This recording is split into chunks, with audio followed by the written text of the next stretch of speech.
নমস্কার, শুভেন ডায়েরিতে আপনাদের স্বাগত।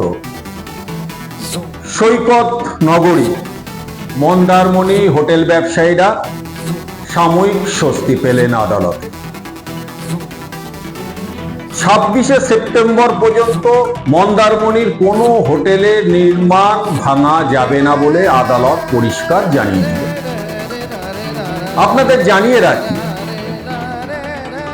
পূর্ব মেদিনীপুরের মন্দারমণিতে বহু হোটেল আছে যারা সমুদ্রের তীরে নিজেদের মতন করে সাজিয়ে গুছিয়ে ব্যবসা করছেন।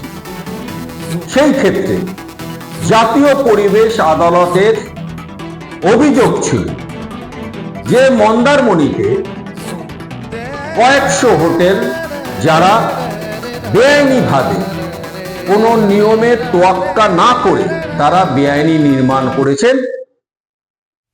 এই নির্মাণ নিয়ে তাদের অভিযোগ যে এই যেভাবে এরা বেআইনি নির্মাণ করেছে তাতে পরিবেশের ভারসাম্য নষ্ট হচ্ছে, এবং পূর্ব মেদিনীপুর জেলা প্রশাসনকে তারা জাতীয় পরিবেশ আদালত নির্দেশ দেয় যে অবিলম্বে এই বেআইনি নির্মাণ ভেঙে ফেলতে হবে।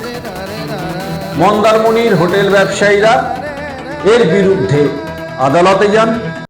আদালতকে তারা জানান যে যদি জেলা প্রশাসন এই ধরনের কোনো সিদ্ধান্ত নেয়, আর্থিক ক্ষতি ছাড়াও বহু ক্ষতির সম্মুখীন হবেন তারা।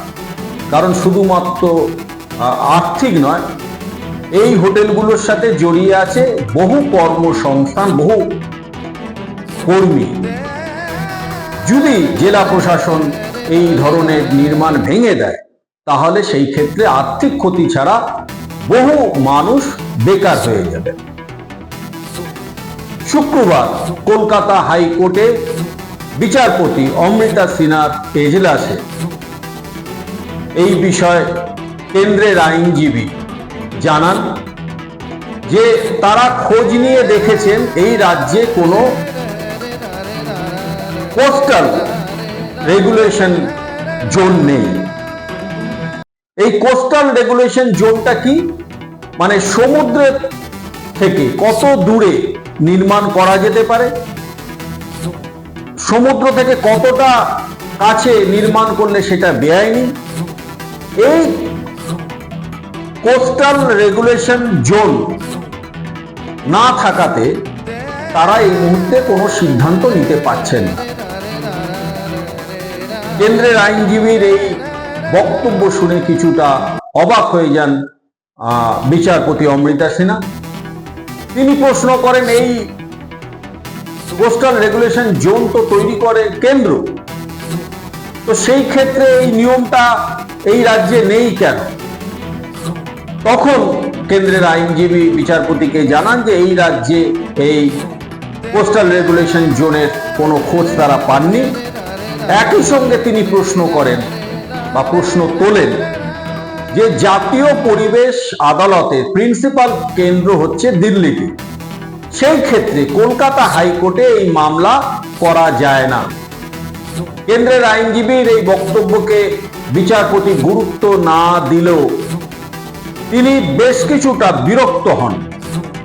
কেন্দ্রের আইনজীবীর এই বক্তব্য শুনে যে এই রাজ্যে কোস্টাল রেগুলেশন জোন বলে কিছু নেই তা শুনে কি বলছেন বা কি বললেন আদালতে রাজ্যের আইনজীবী?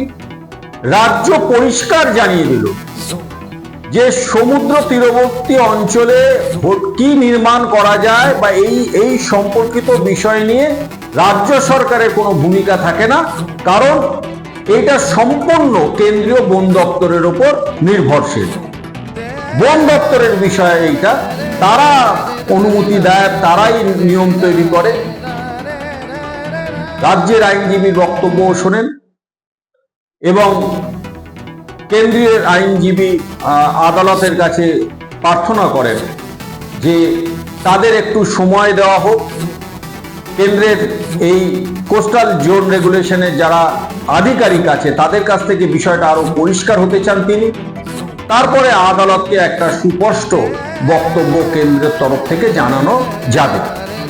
কেন্দ্রের আইনজীবীর এই বক্তব্য শুনে বিচারপতি অমৃতা সিনহা নির্দেশ দেন যে 26 সেপ্টেম্বর পর্যন্ত তাহলে মন্দারমণিতে কোনো হোটেলের নির্মাণ কার্য ভাঙা যাবে না বা কোনো কিছু হোটেলের ভাঙাচোরা করা যাবে না 26শে সেপ্টেম্বর পর্যন্ত।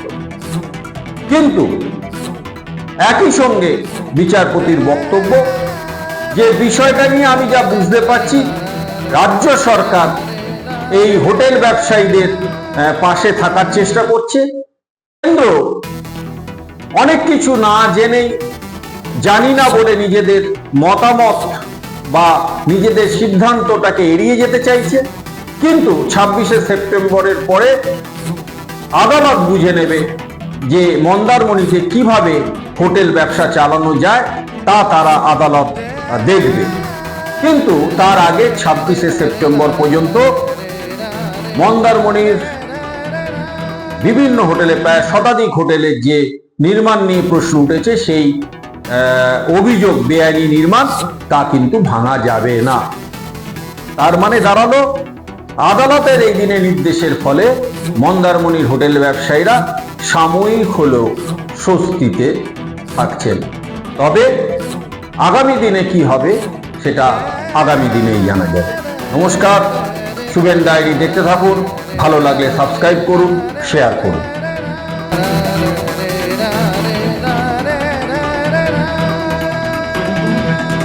Shuven diary, Shubhen diary.